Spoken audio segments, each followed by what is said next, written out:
This episode of the Citadel Cafe is brought to you by listeners like you. Visit patreon.com/the Citadel Cafe to find out how you can become a patron and help make this show possible.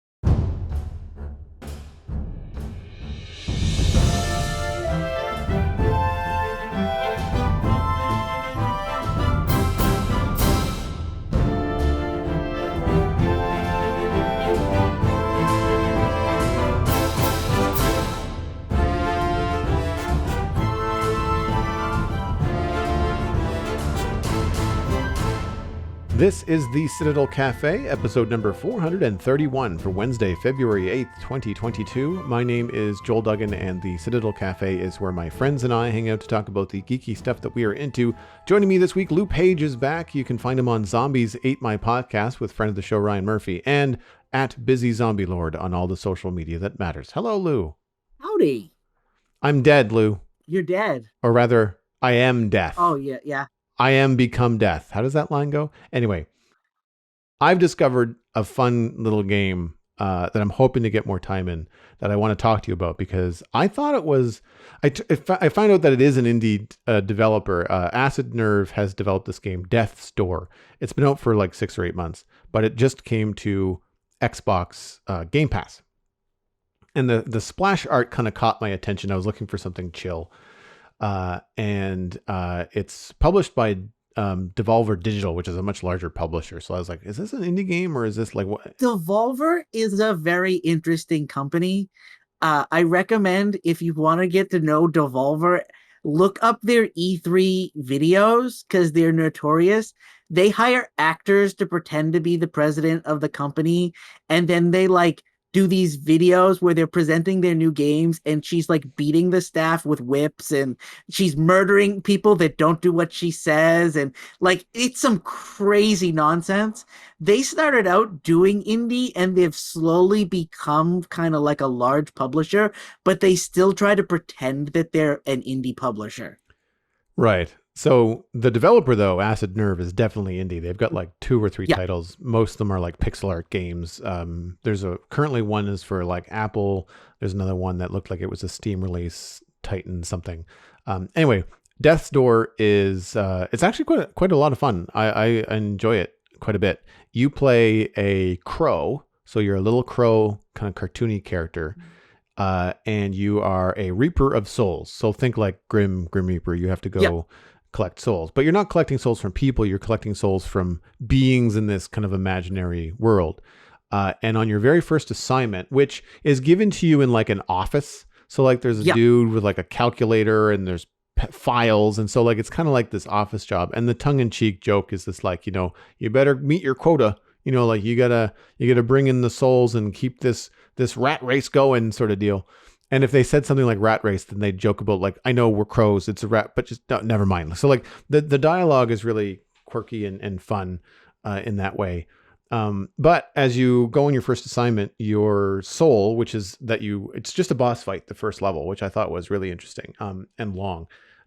But when you beat it, the soul is then stolen. Some new character comes in, bops you on the head, and steals the soul that you're meant to collect. And then the real adventure is just why was my soul stolen? And why, or by whom, for what purpose, all that kind of stuff. And so I've played the first level beyond that and had another boss fight. And it reminds me of old school games. It reminds me of games like Contra, Zelda for the Nintendo Entertainment System. Yep. A lot of it's isometric, so it's a top down. I thought it was going to be a puzzle game. I didn't realize there was going to be this much combat in it. Yeah. And it's a very stylized game. So that's kind of what roped me in, was okay, it looks like Monument Valley and Zelda kind of had a baby. Yeah. I've this has been on my radar for a while, but it hasn't been anything that I wasn't really ready to. Indie stuff like this, I either really like it or I lose interest in it an hour in, and $20 is a lot of money for me to go, oh, I'm not interested. So I've been watching this for a while, hoping that it would go on sale. So if you're enjoying it, then the chances are I might actually like this. Yes, I think it's something I'm enjoying it for a number of reasons, because of the art, the humor, the pace of it. You do kind of set your own pace. It's not like you're on a timer or you're not pushed by constant enemies. Like it's not a roguelike, so you're not like restarting every time. You can replay the levels, and part of the mechanic is that you can upgrade your abilities. So with enough souls gathered, which is what you collect from these little itty bitty enemies that you meet along the way, and they're like bats or mushrooms with claws, or like, just kind of fantastical creatures that don't like you very much. And they're quirky and weird. Like there's this one character, it looks kind of like I don't know, it almost looked like a daddy long legs, but it's only got 4 arms, no Yeah. face. But then it has a giant mask that is the size of its entire body that it wears. And then Yeah. it uses the mask to create itself into a ball and roll towards you, and that's its attack. So it's like really unique stuff. Like it's not just typical video game bad guys. Like they've got some unique twists in there. And Yeah. I find the gameplay fun. The exploring the world and solving the puzzles of like how to get from one place to the next, and the nice kind of reward of like, oh, it took you 30 minutes to clear these levels of the dungeon, for the lack of a better term for it, the level. And now that you've reached this, you've beaten the onslaught of bad guys that we threw at you at the end of this session. Now you can pull the lever, and the lever lowers the ladder, so you never have to go down that way again. Like now you have a shortcut. Right. So they're making it so that you can go back into these levels again and again, which is cool, because if you want to do that grind, as you get more souls, you can then buy and upgrade your abilities. You've got strength and dexterity. You've got a bow and arrow that's magical, so you can upgrade the range or the speed or the recharge or all that kind of stuff.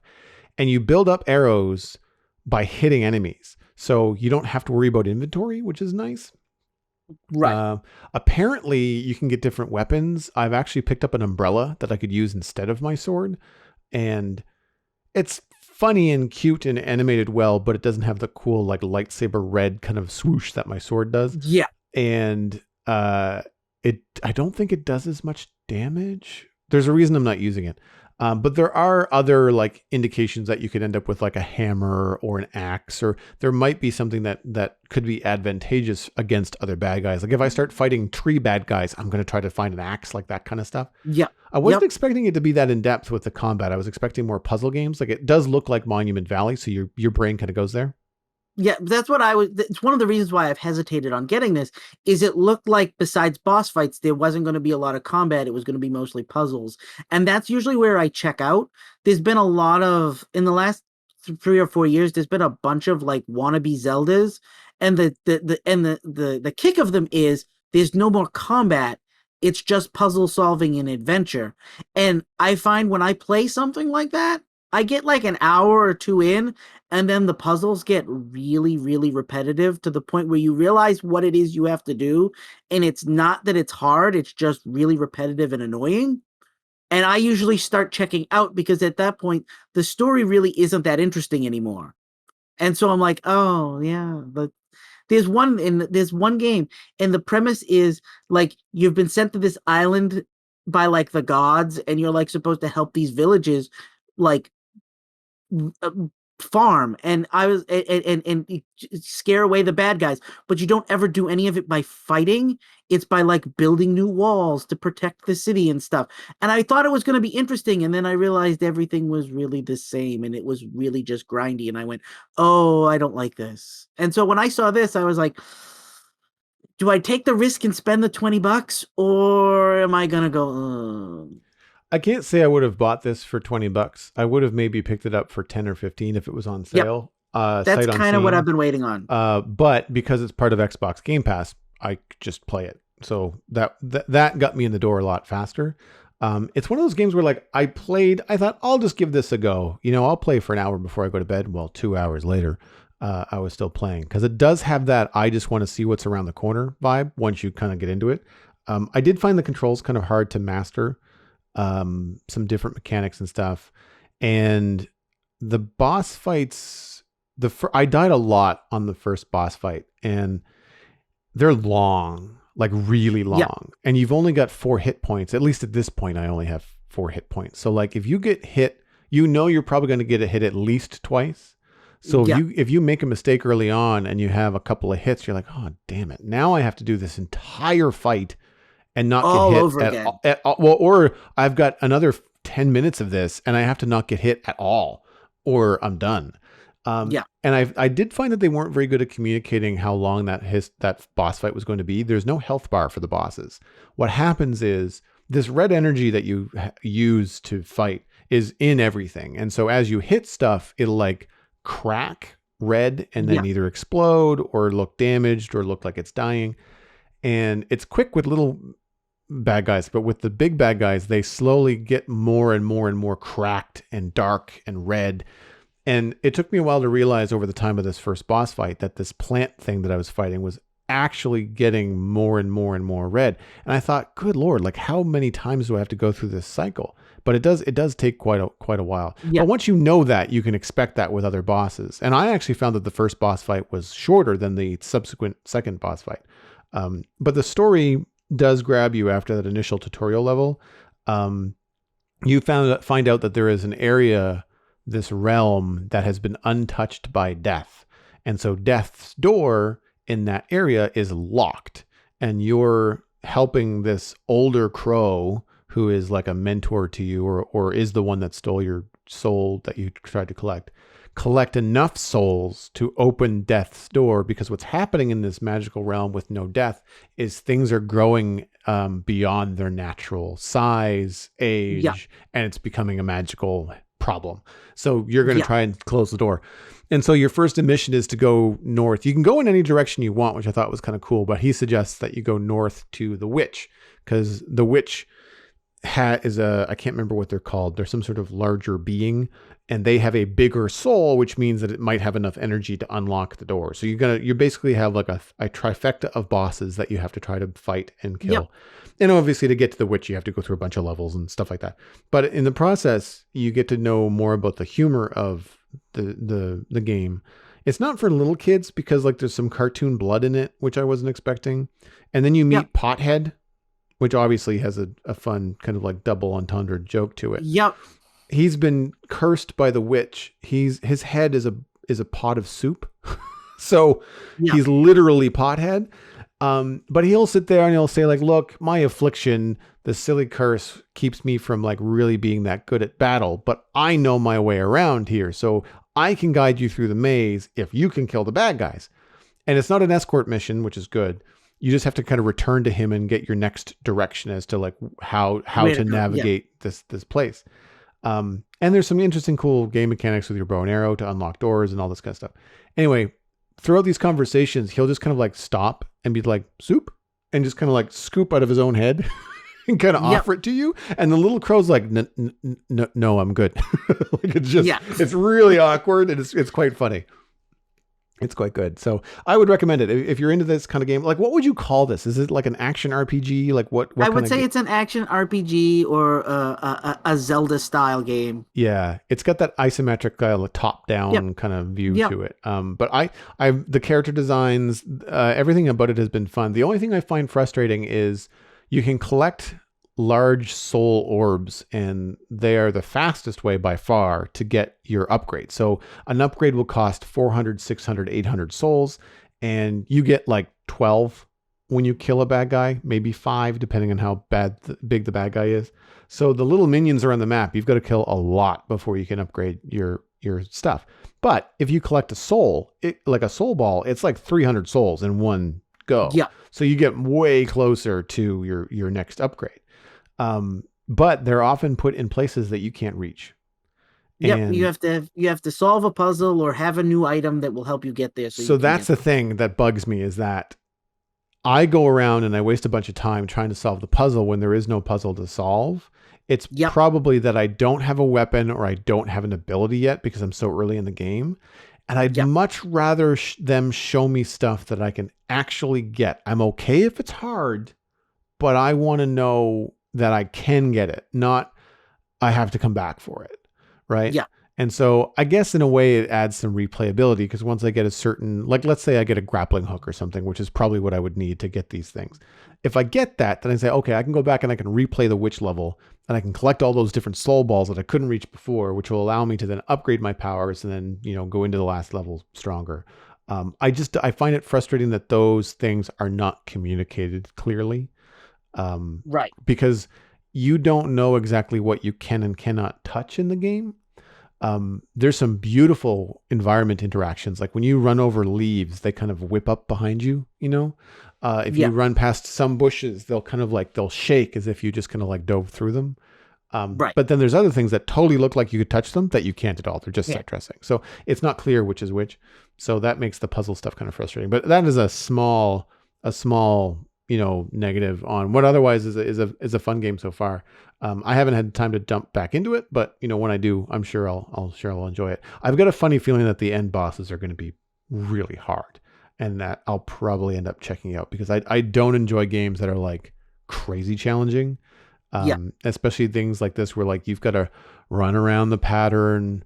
That now this is when they do their spiral thing. Don't get hit by the spiral thing. Like it just gets really repetitive to me, and that's not my favorite kind of gameplay. But other than that, it was fun to find something on Xbox Game Pass that wasn't pixel art because I find that yes. right now the I know disparity. you're not a huge fan. So the disparity is just like it's either Forza Horizon 5, Halo Infinite, or like I don't play sports games, so there are some sports games, or it's like indie pixel art stuff like Stardew Valley, which is fine.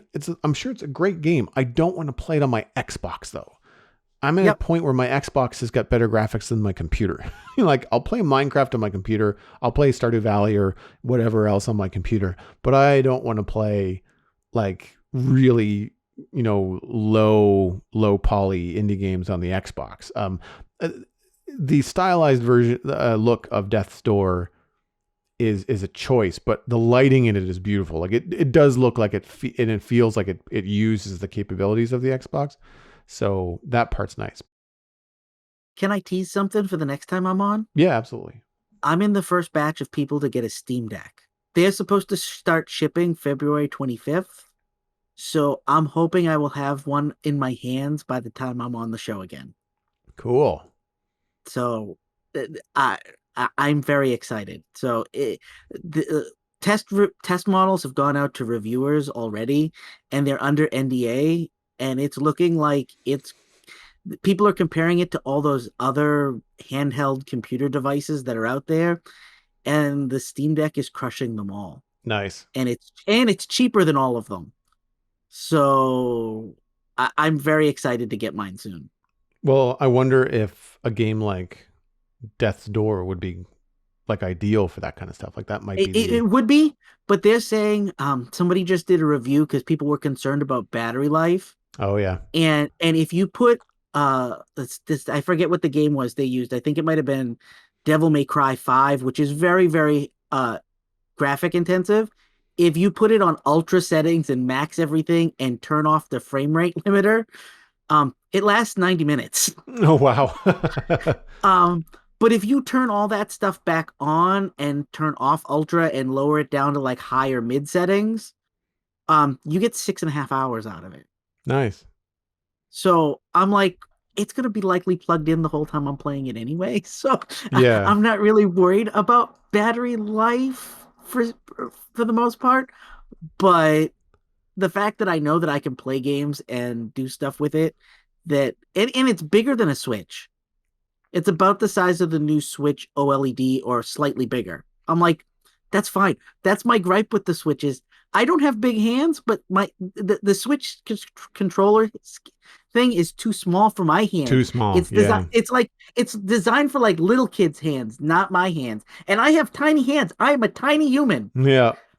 but Yeah. it's still like I like still have to like overlap my hands over stuff to make sure I can hit buttons, and it's very uncomfortable. And I'm like, you know what? They're saying that this thing doesn't have that. Maybe I'll be able to actually do this. I played some Mario Kart over at my sister's last year, and uh, they have a adult controller that like connects to Yes. the Switch because my niece is 9 and will can use the Switch controller no problem, but all the adults in the room are like, nope. This is. I mean, I No, think my no, sister can manage it, but like me and Nick, my no. brother-in-law, are just like, It was no, we need when to. I bought my Switch. It was the first thing I did. I was like, no, I'm buying a Pro Yeah, controller because I'm not playing with that those little Skittles Were they shaped called like controller. Joy-Cons or something? I can't remember what they're Yeah, called. I'm not playing with one of those. Yeah. No, What's the battery life on the Switch? Is it like 5 hours, 6 hours, something? it's like 6 hours. Yeah. So it's Six. You get depending on the game. I think the shortest I've had is about 4 hours, and I think the longest I've had is probably about 8. mhm. So somewhere in between. So we might as well get into the main chat. I'm sure we're going to have many thoughts and feelings about the Book of Boba Fett, Episode 7, season finale. So spoilers ahead for that, folks, if you haven't watched it already. It just came out today. Both Lou and I watched it in the mornings, like over breakfast time sort of deal. The one thing I want to get out of the way ahead of that, though, is that it appears that there's been a potential leak for the Obi-Wan Kenobi series premiering in May of 2022. I don't know how much weight to put behind this. I don't normally talk about rumors on this show, but I'm really excited. I've seen a number of interviews with Ewan McGregor in full Obi-Wan Kenobi beard, including one where him and Pedro Pascal are talking about their Star Wars experiences, which is like a Vanity Fair, like actors on actors sort of thing. It was a really good little Yep. interview on YouTube. Very easy to find, I'm sure. But I'm surprised that the potential release date is May 2022, because I would have thought that they would have wanted The Mandalorian season 3 to be out first. If that's the Well, case, you have to remember this is going to be like prequel stuff. yeah, They don't really need Mandalorian to be out to further a plot at any point. no. I would have thought they would have wanted to build on the hype that they've already got. Like from Yeah. Boba Fett, from the Mandalorian being in Boba Fett, and all of the, like, so much of the Mandalorian being in Boba Fett. Like, I kind of thought they would have wanted to springboard directly I into the think next series.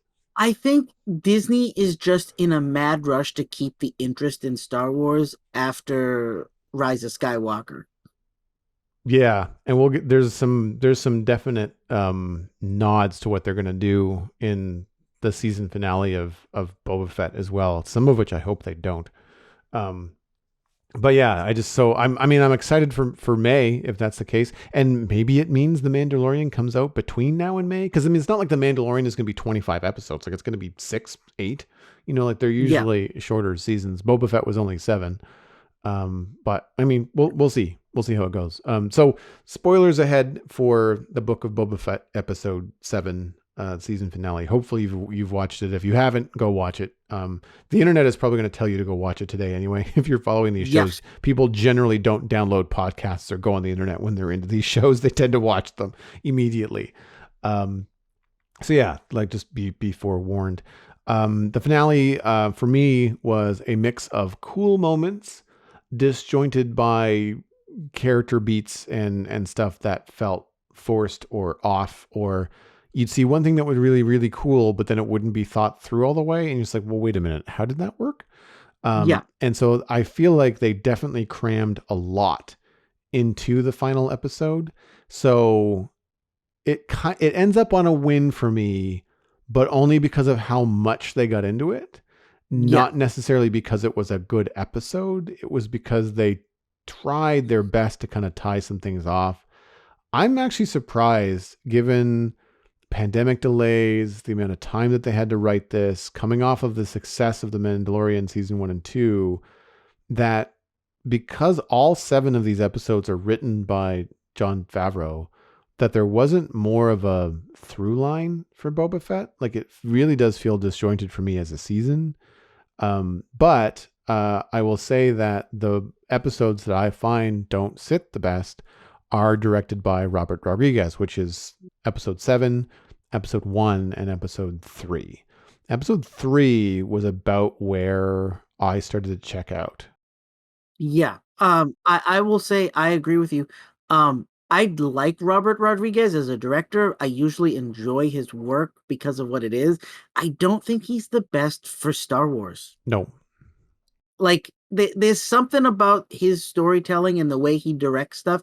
I just don't think it worked for the first few episodes that he directed for this. He did fine with Mandalorian, but I think there was more.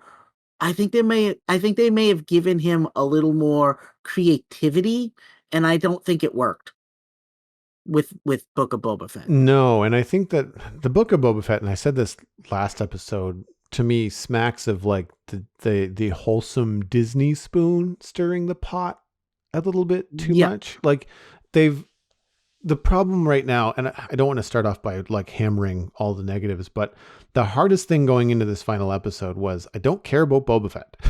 I care about Fennec Shand, Din Djarin, Grogu. Like I Yeah. care about all these other characters. Even Chrysanthemum, the Wookiee, like he's a cool character. He's not likable. Like he's kind of a bad guy. He's a badass, I guess, but he's not a hero, Right. so he's not on your light side of Star Wars, but he's still a cool character. So you kind of want to know what's going to happen. But I gave zero shits about Boba Fett. And it's because they took an iconic, cool character, a Clint Eastwood kind of like lone gunman type character, and they tried to give him like peace and solace and I just want to run a cartel and retire. I'm just like, there's nothing cool about that. Like that's not a, like No, I will say that by the end of this episode, I liked him more than I did the beginning of the series. yeah, fair. But and I'm curious to see where they go going forward. But I don't know. I think the first three episodes were a waste of time. The only thing that I liked about the flashbacks in the first three episodes was the window that Star Wars fans got into Tusken Raiders. Yeah, Like I thought that development of the Star Wars universe was really cool. Talking about Tusken Raiders being a mobile people on the planet when it was still covered in oceans. Like they've been around yeah, that long. Like that kind of yeah. stuff I thought was kind of cool. I I feel like the jumping around. If they had just given me an episode where he climbed out of the pit and then he was with the Tusken Raiders for like episode two, and then episode three went right into everything else, and we hadn't done the jumping around. Yeah. I think I would have liked it more. It was the Linear. jumping or it was the jumping around made me go, oh, now we're gonna go back to this thing. Like there was an episode where they get attacked, him and I'm going to refer to her by her actor's name because I can never remember her character's name. Mina Wang there, it get attacked. And she jumps up on those roofs and she hunts down these bad guys and she runs off. And like in the middle of that scene, they cut away and they do like like another bit of the story with the Tuscans. And I was like, I thought we were done with them. Like, why are Yeah. we doing this? And I was like, that's what drew me away from those first few episodes is it was so disjarred. If they had just had him climb out of the back to pit and like midway through, I mean, climb out of the Sarlacc pit, and then had him get caught by Tuscans, and like started by showing him being prisoner by Tuscans, and then ended with him being a prisoner by Tuscans, and then the next episode been the story with the Tuscan Raiders, and then the next episode being him teaming up with her and them hunting things down. I think I would have liked everything much better. I think I think they stopped doing that at episode 4. Yeah. I think and that's when I was like, "Oh man, I'm into this show now." Yeah. Yeah, because episode 4, no, not 5 was when Din Djarin returned. Yeah. But the Um, episode 4 wasn't that bad. It wasn't great, but it wasn't as bad as the other prior episodes. yeah, because that's when I think the Pike Syndicate started to be a problem, Yeah. and like that's when he finds out about the biker gang killing the Tuscan tribe, Yeah. and it was the Rancor. That was the thing that you got out of chapter 4 was the Rancor and the other bosses like trying to assassinate Boba Fett, and it Yeah. failed because the bike the Rainbow Ranger Power Ranger biker gang scooter gang, pardon me. Okay. I kind of get what they were trying to do there. Everything is really the same color and really drab, and I think the idea was to add some color to the palette. Mm-hmm. I think they just added too much color. It's too much color, and they travel at the speed of sand, which, pardon the pun, because the whole thing's on Tatooine. But like, there's a point where you can start to realize, and I talked about this last week with Steven about some of the practical effects and the fact that Grogu is a puppet for nearly everything, unless they absolutely have to use CGI. He's a puppet, and it can be a little awkward sometimes. And I think the same is true. And you can see the transitions. Obviously, there's a couple of moments when Fennec Shand has to speed away on a proper looking Star Wars speeder bike. And these scooters have to also fly away. And most of the time, especially when an actor is involved, it is a thing on a, probably some sort of rig that's then green screened out later. And Yeah. it travels at about the speed of a camera dolly. Like they're really slow. And even the first like 20 feet of Fennec speeding off is like real person speed, like safe speed Yeah. for actor. And then you Yeah. can see when it switches to CG and she like puts it into second gear and she's off into the distance. Yeah. And at least that looks good, but like they never get there with the scooters because they're always close up. They're always close up, and they're always not close enough that you just see the top of the scooter. They're always close enough that you can see the bottom or the underneath of the scooter.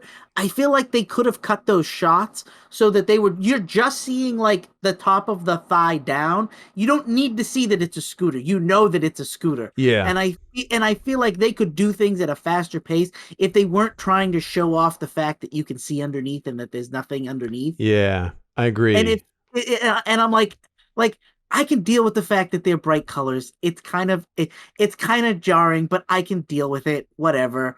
But as soon as you see them like slide or do something and it just doesn't look right, that's where they start to lose me. Yeah. And it's not like bright colors aren't in Star Wars. I mean, like the Naboo Starfighter, the N1 original was yellow. Yeah. There's I well I the just red think guards from the Empire are bright red, well it's just I think it's just the fact that this show is all desert all the yeah. time. Hmm. And I think they were trying to change up the color palette. I don't even dislike them as characters. They're kind of like meh. Like they're not my favorite, but I get that they were trying to give Boba Fett like minions, and they were the easiest thing to get minions. Where's Boba Fett gonna get minions? He's gonna get minions from the outcasts, and these guys are kind of the outcasts. Yeah. That's fine. I get it. All right, cool. All right. I'll give you that, but I don't know. And I definitely think that I found them more likable in this last episode than the last couple episodes. They were kind of useless until like this episode. Well, because they're always against the man. Like they're always Yeah, against government, against authority. They're kind of playing that trope. And then they realized once, well, specifically, I can't remember her name, but it's one of the female droid kids. She's got one arm. yeah. She's the leader kind of the group. Drash, maybe Sophie Uh, Thatcher is the actress. yeah, Yeah, she's got like the red robotic arm. She witnesses Fennec Shand do some cool sniper stuff, and then realizes like if I start to follow their lead, not only can we get the job done better, but I can probably learn something from them. And yeah, she kind of like pushes up to be a leader. She's the one that has the most lines. She's always on comms with Boba Fett or Fennec or whatever. yeah. And they're working with the people from what's it called? Not New Hope City? No, Hope City, Hopeville, Free City. Free City. Thank you. Yeah. So the town that Cobb Vanth is the sheriff of, they changed their name, and so she's talking with those people, and so like there's this kind of like mesh of like I mean, it does kind of smack you in the face. Like there's two strong female characters, one from outside the city, one from inside the city, and they become friends in a gunfight, and Yeah, you kind of get the impression because of how much camera time they got that these are important characters that are being introduced by Disney and you're probably going to see more of them. Now, yeah. I don't know if it's going to be live action or if it's going to be animated I, because I think we're going to see more of them in this show because I think this was renewed for an additional season. was it? Okay. I didn't check Yeah, that far. Because at the end of all this, to skip right to the like the kind of like the ho hum kind of like everything's wrapping up in a nice little bow scene. Fennec and Boba Fett are walking down the street. Boba Fett's talking about like, I'm not sure if I'm cut out for this. Like everybody's bowing to him because he's saved the day with his team, and they're treating him like the magistrate now instead of a crime boss. So he's the new mayor, and yeah, which is what he apparently wanted this whole time. And now he's saying he's not cut out for it. But the Fennec says something along the lines of like, well, then if we're not going to be here to lead, who will take care of the town? And then almost immediately they run into a couple of the main scooter bike kids and Chrysanthemum. And I'm just yeah. thinking like, including the speeders, which are brightly colored in the shot. So, I mean, if it's going to be a season 2, then maybe we'll have more of them in season 2, the scooter kids, Yeah. and Boba Fett adjusting to his new role. Um, I'm okay with it if they make him a badass mayor, because I I think feel that's what they're gonna do. they kind of like they need see what I was getting all of the stuff that I wanted from Boba Fett. I was getting from Cobb Vanth as the Yeah, marshal of New City or whatever, Freedom yeah. City, and so like I'm hoping they go down that road if they do, because I really feel like the scooter gang and the techno music were the worst part of this show.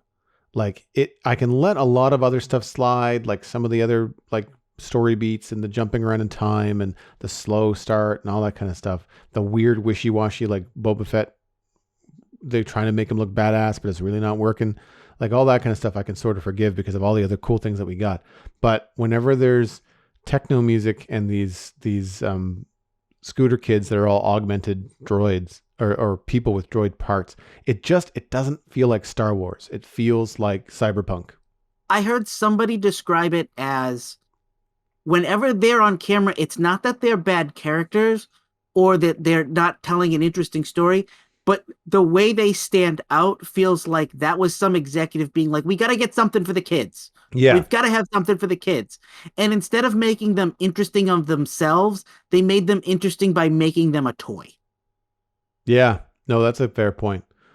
And like for me, I understand that cybernetic augmentation is part of Star Wars. Luke Skywalker has a robotic hand. Darth Vader is mostly robot.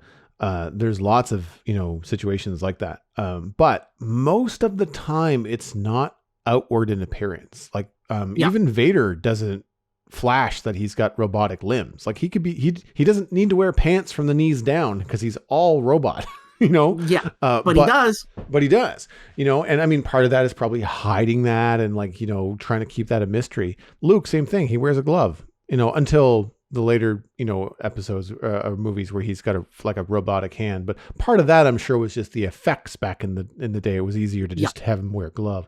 But like with this kind of stuff, they're just so outward and so like in front of everybody. I'm cool with like having a robotic arm. It's the big robotic eye, the very Terminator kind of looking thing where it's like, no, that it just doesn't feel Star Wars. It feels cyberpunk, Yeah. and it just takes me right out of it. Just art from an art direction standpoint, it just did not ever mesh for me throughout the whole thing.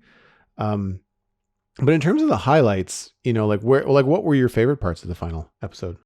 Anytime Cobb Vanth was on screen, I was like, yay, we're getting Timothy Oliphant, and he's basically being himself from Justified, but in Star Wars. I'll take it.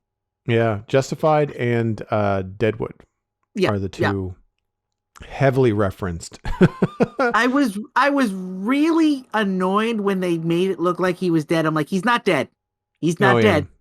There's no way they're killing his character off. There's no way. Did you watch the credits all the way through? I did. I Yeah. did. And when I saw it, I was like, okay, he's either gonna be in the show next season or he's gonna get his own spin-off. Or Boba Fett's going to do his own thing, and he's going to be the new mayor. That Cobb Vanth is going to be the new mayor of Mos Espa, Yeah. right? I Like wouldn't be surprised. new Star Wars series. It's just called Mos Espa, Yeah. because it's an established place. Like episode 1 happened in Mos Espa. They went back in episode 2 of like the films. Like it's an established area, and I feel like they're not going to just leave that alone. Especially after investing so much with like Jabba's palace and the Rancor for fan service and all that kind of stuff. And I really feel like their point, like I'm glad he's not gone, because I'm like you, I really enjoy him as an actor. Timothy Oliphant's excellent, and he's probably just stoked that he's going to have at least some recurring roles for people that maybe are listening and or haven't, you didn't miss too much, but essentially the back to tank back at Jabba's palace, that's where Fennec, not Fennec, that's where Cobb Vanth is. And we see him being rejuvenated in the back to tank, but then also we see the modifier, the droid, Yeah, the guy who did the mods to the droid Shennick. kids. Yeah. Yeah. he's warming up his like heat scalpel or something to do some work on Cobb. While Cobb's unconscious, I'm just like, I hope they don't do too much. I'm assuming they're not going to cover up his face because it's Timothy Oliphant. And he's a pretty big name. I would Yeah. imagine he's going to have like an arm or a shoulder. Like he was shot in the shoulder, from what I can tell. So I'd Yeah. imagine he's probably going to have like a robotic arm or something cool. I figure he's gonna have some kind of metal on his torso. Yeah. And it's gonna be because they kept talking about his armor. I'm Right. like, he's gonna have some kind of chest armor thing. Yeah, that he's gonna have. Yeah, so that he like Marty McFly in the third Back to the Future, when he gets shot in the chest, but he's got the boiler Yeah. plate. He's got Yeah. the They're stove gonna do plate. something like that. Yeah. There was an awful lot of nods to Western stuff, lots of gun standoffs. I imagine a lot of Clone Wars fans are pretty disappointed that Cad Bane is dead. Um, Well, he's dead, but it doesn't mean he's gone because they're doing so many shows that are going to be that's flashbacks, fair. like the Obi-Wan show, that I'm sure that he's going to make an appearance there. Probably. I have to say I was really impressed with them making a live action version of him because Hmm. I remembered him from the other animated stuff, and he's always an interesting character. And I think they nailed the look and feel, and it's the same voice actor from the animated stuff doing Yes. him. Yep. And I was like, if they had changed any of that, it wouldn't have worked. But when he showed up, I was like, I couldn't remember his character's name because it had been a while since I'd seen him in anything. And then as soon as he showed up, I was like, "Oh, that's right. I remember this guy. Man, they nailed that look. That he looks excellent." Yeah, they did a really good job, voice included, especially because they've aged him. Like Yeah, he's paler. Like he's not as deep blue as he was in the show, which makes him look old. yeah, And they did a good job with that. But I didn't like that end fight. no, One, because I thought they brought in this really cool, interesting character that I was hoping to be a foil for the Mandalorian or other series down the line, that weren't back in time, but like were part of this kind of timeline. And yeah. I just felt like they made him so badass and failed to make Boba Fett badass that I thought Boba Fett was dead 6 times in that final fight. Like there's no way. The only reason that not Cobb Vance, I keep on getting them mixed up. The only reason that Cad Bane didn't make it is because he was monologuing. Like he basically had Boba Fett dead to rights, and because he was talking, because the script said so, Boba Fett grabs the gaffy stick from I don't know where he had that. I don't It remember was on his seeing. back. I don't remember seeing it at any point At, during the at, gunfight. at every scene, you would see this thing sticking up behind his back that Oh, looked like a really? spear. Okay. And I kept being like, I kept trying to remember if that was this. I was like, that's not the spear that The the rocket. No. Mandalorian was carrying because that it looked a lot like the spear the Mandalorian was carrying that was made of Beskar. Yeah. uh Beskar.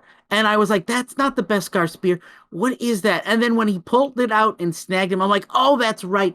That thing was it's a gaffy stick.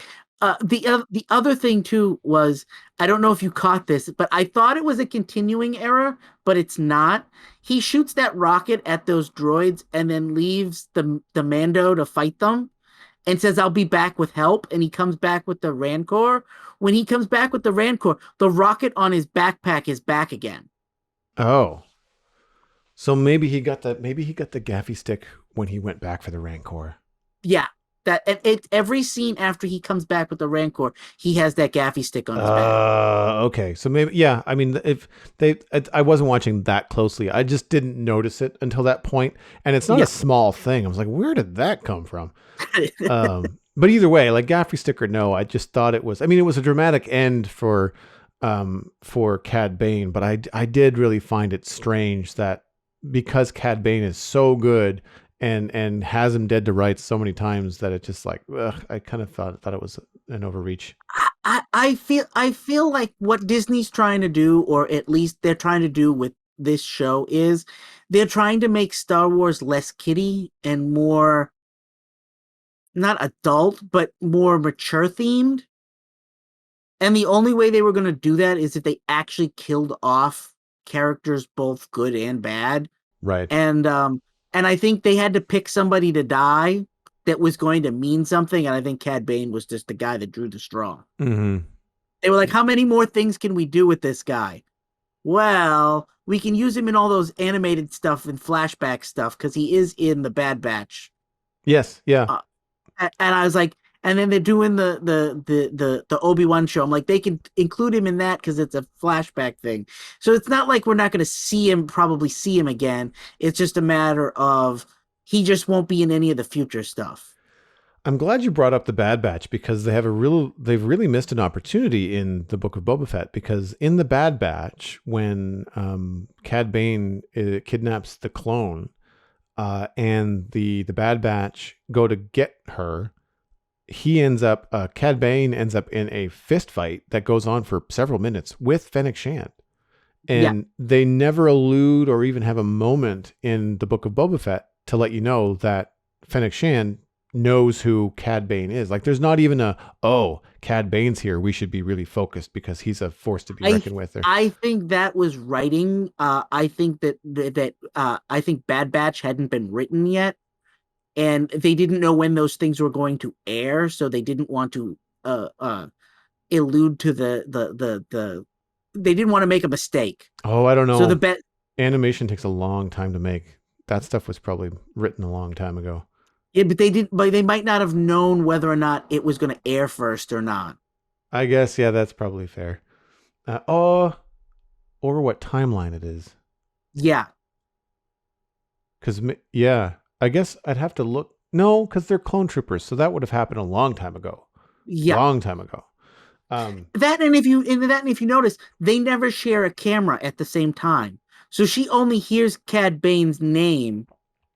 Right. But then doesn't react. Like, I didn't, I mean, one of the biggest failings of this show is the fact that they didn't give enough quality dialogue to Fennec Shand.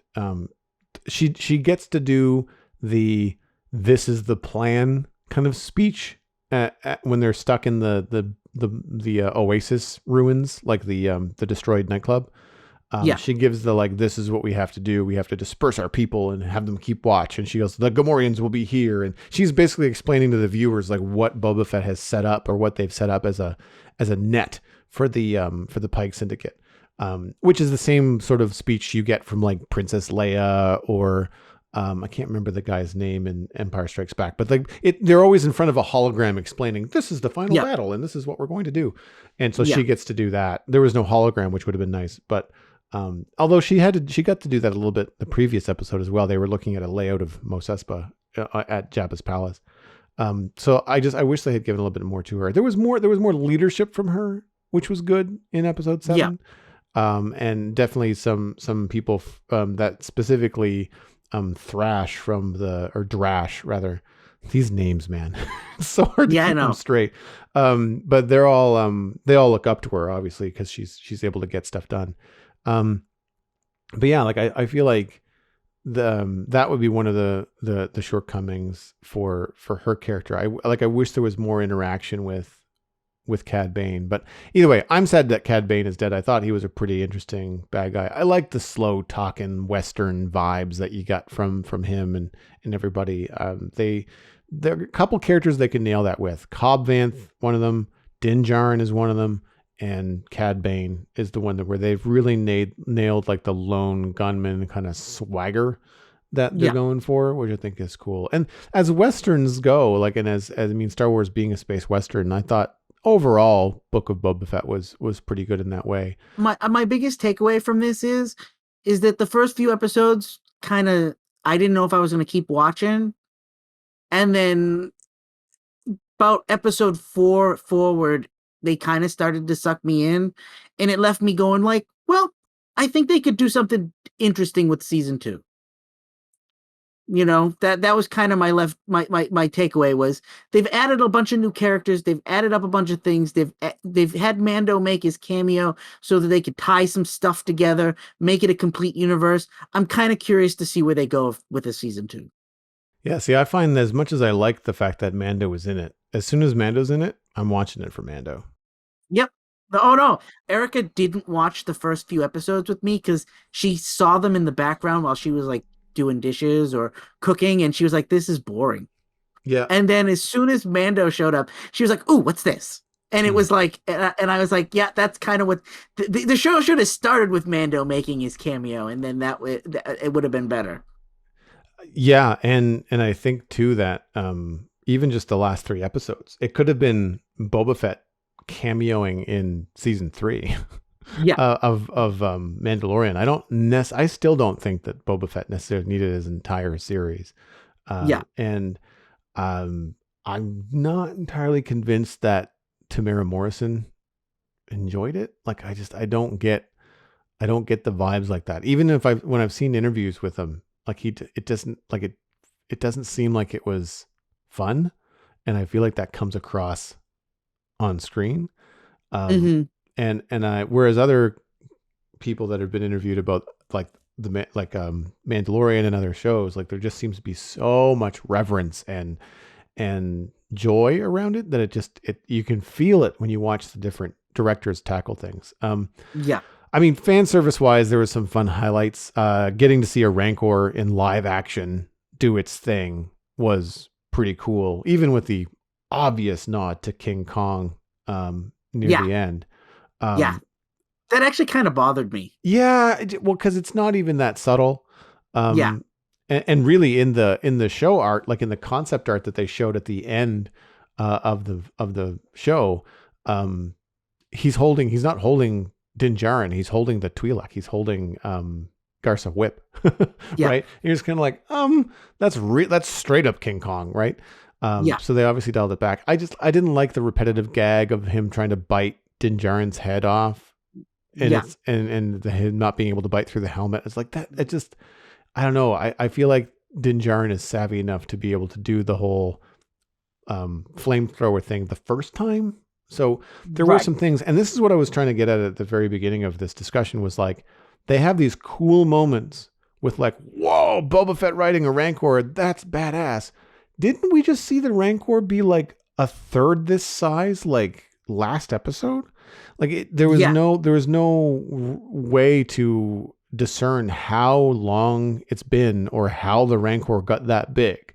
Um, yeah. I would say that I think that's probably my biggest gripe with this show is they start by showing Boba Fett in the desert getting rescued by Tusken Raiders, and he's a prisoner for the Tusken Raiders, and they make it seem like he's a prisoner with the Tusken Raiders for like a day or two, when in reality he was probably a prisoner for the Tusken Raiders for like a couple of years, Yeah, I don't know about years, but certainly months, because his months. Yeah, scars heal up, like his head scars and the acid yeah, burns from the Sarlacc pit and the sun exposure. Like he ends up being healed and he looks healthier yeah, as they go to different flashbacks. But yeah, they don't really let you know how long it's been. But again, like I mean, they don't tell you if something like a Rancor is going to come in and triple in size. You need to tell the audience how.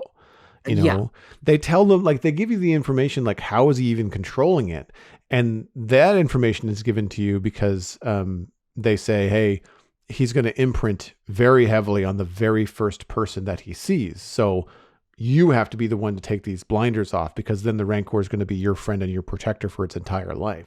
I was really excited when I saw Danny Trejo as the Yeah, Rancor trainer. I was really glad that he didn't show up again in the last episode. yeah. I love him, but I was like, yeah, he made his appearance. We don't need him in anymore. I feel like the Rancor stuff was cool. I mean, like you kind of have to let your Star Wars imagination go. These giant droids that come in on behalf of the Pike Syndicate, which are Scorpionic Annihilators, I'm told by the internet. They've never given them a name in the show. They are based off of concept art from essentially destroyer droids on steroids from Attack of the Clones, I think, that just never made it into Yeah, production. yeah, So they've existed in Star Wars, at least in terms of the history books, for a while. But like that was cool, but you just kind of have to accept that these droids that are destroying buildings with their blasters, when they shoot the Rancor in the chest, nothing happens. Now, the Rancor gets thrown back, but he's not dead. And yeah. I mean, you just kind of have to, I guess, let your imagination say, all right, well, maybe the Rancor has got really thick armor, because they do have like shoulder armor. Like they have like a spiny, it looks like a turtle shell kind of like on their shoulders. So they've got some sort of like plating. And there's no, I mean, it's an alien. Who knows how big the hide is on these things? Maybe it's just, it's Yeah. like a, you know, it's like a souped up rhino and it's got thicker skin because it can take all that kind of stuff. I don't know. But this Rancor takes a beating from these things and keeps on destroying stuff, and it gets very, very angry. And then eventually it goes on a rampage, which I thought was odd. It's scared of fire. Cad Bane shoos it away with a blowtorch. But I thought they did a decent job of conveying to the audience that this thing is on a rampage out of fear, not out of anger. And then, of course, they use Grogu to subdue it and do like a force mind thing and calm them down. So you get the idea that Grogu can sense that this thing is scared, not angry. So he knows that if he goes out there and tries to calm it, that it's not going to attack him. And you get this really funny, cute moment between Grogu kind of like patting the Rancor, which is like 1,000 times his size, on the nose, like, there, buddy, it's okay. And then he curls up and has a nap next to him. So like that kind of stuff was some, again, fun fan service that's just meant to be good Star Wars moments, you know. And the show in the finale had moments like that sprinkled in. When Grogu shows up again, like this is all things I was not expecting. I didn't think we were going to get an answer to that Grogu cliffhanger for a long time. I thought Mando season 3 was going to be where we get our answer. Exactly, right? So when you see the X-Wing show up and you're like, they're not going to bring Luke Skywalker back for this entire fight, are they? Because I don't want to watch Robo Luke. No thanks. Because it really takes me out of it. And they didn't. R2 brought Grogu back in the X-Wing. And you have to deal with Motto and her sense of humor and all that kind of stuff that I don't like to get Grogu back to the fight. She didn't bother me so much in this episode as she did the other one, because she wasn't in the whole episode. She's in like maybe 3 minutes, 5 minutes. She's not in it too much. She's not in it too much, and her role in it made sense. She brought Grogu to the fight, and I was like, okay, cool. And then she just kind of hid. Yeah, well, she lost a tooth and made a big deal out of that, right? So she's like, oh god, like just she's cartoonish, and I don't find that she fits. But Grogu being there, I was just like, okay, well, I know he's going to end up doing his force power to do something. He's going to save Din Djarin somehow. But what I like about it is that, and he does that, like Din Djarin gets threatened by the Scorpionic droid and it's trying to destroy him. I guess it just kind of misses and hits his leg or whatever.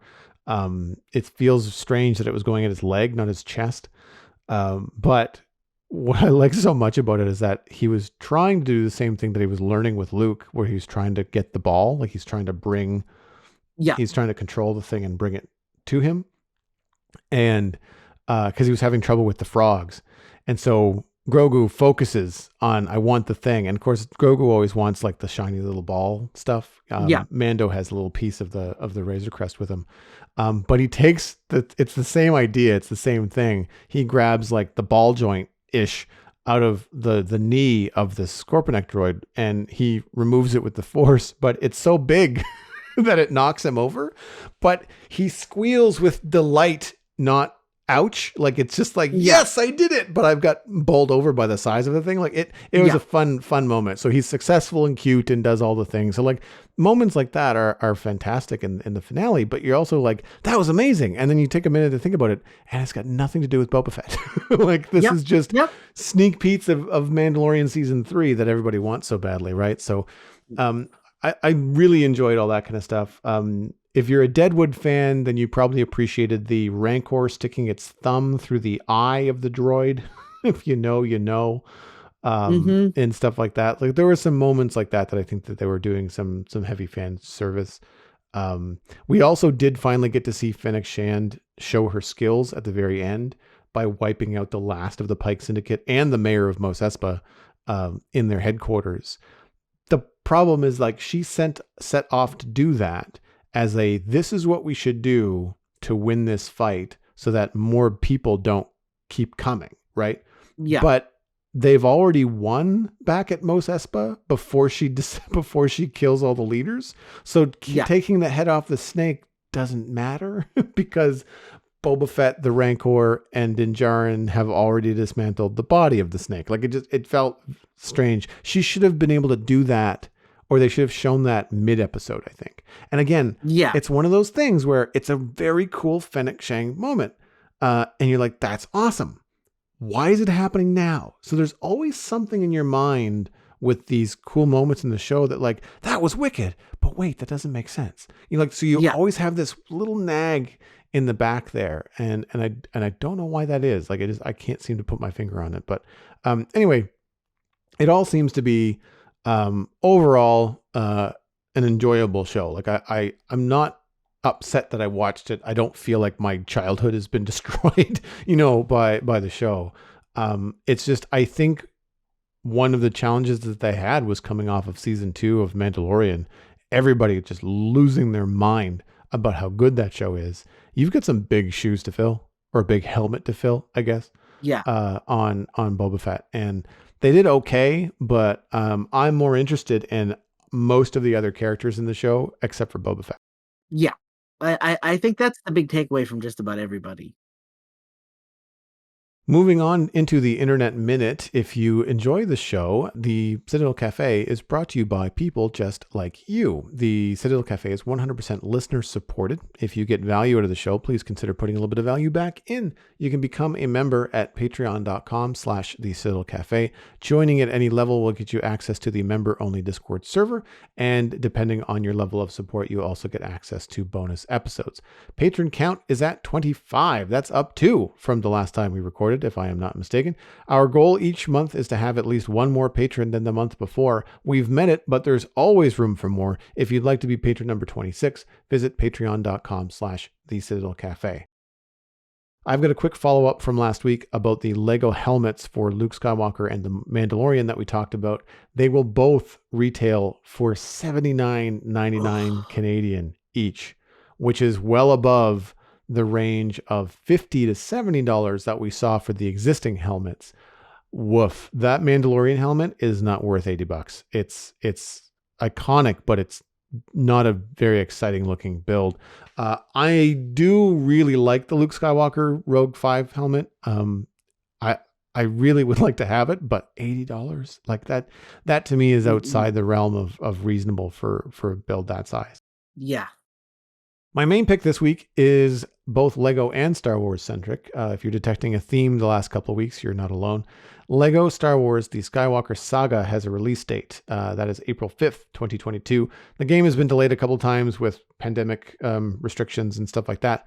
But it is billed as being the biggest, most visually striking Lego Star Wars game yet, with a wide range of characters to play, covering all 9 of the Skywalker Saga films. No info yet on whether it will be part of Xbox Game Pass, but it will be available on Xbox and a number of other platforms.